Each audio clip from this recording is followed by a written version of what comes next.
Hi, Rebecca. Yeah, that storm really wasn't a wake-up call for the people who live along Onion Creek. They know about the danger, and several residents who live in a flood zone area along Onion Creek are asking city leaders here at City Hall to rethink a new flood mitigation plan that's moving forward. The plan's only option right now is buying out homeowners if they want to be bought out. But today, a member of the city council told me the discussion of other options is not off the table.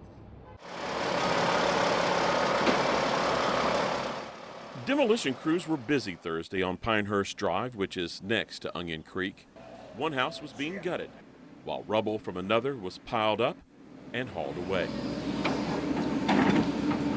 The properties are among 10 bought out by the city of Austin.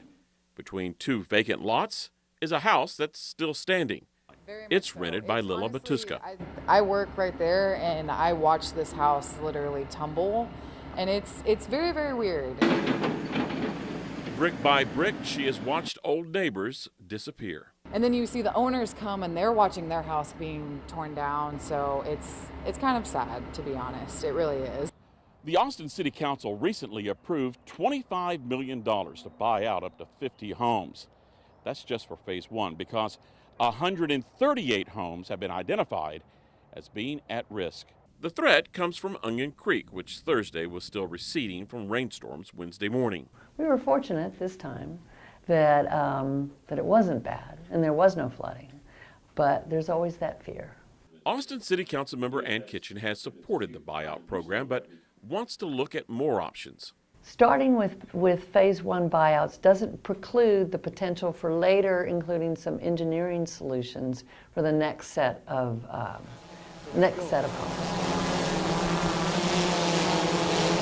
From Skyfox drone, you can see how Onion Creek winds along the edge of a golf course. There is little to nothing to stop floodwaters from overflowing into nearby homes. The idea of dredging the creek, building a flood wall, and adding retention ponds were initially ruled out by city staff as too expensive. Kitchen wants to revisit that conclusion. Engineering analysis has been done. It's really more of a question of what's the right risk to take, and looking at what the best solution is. Does it make sense to combine buyouts with things like a flood wall, perhaps, or some clearing of the creek, those kinds of things? So that's additional conversation to have. Kitchen went on to say that talks should start soon, but says there's no timetable on when a decision about engineering options could be made.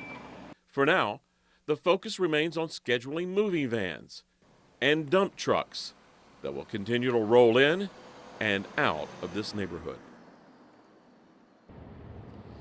So options still on the table. Now, the city has been buying homes along Onion Creek since the late 1990s, but things really started ramping up after that big 2013 flood that we had that was so devastating. A little more than 300 homes have been purchased by the city so far. Now back to you in the studio.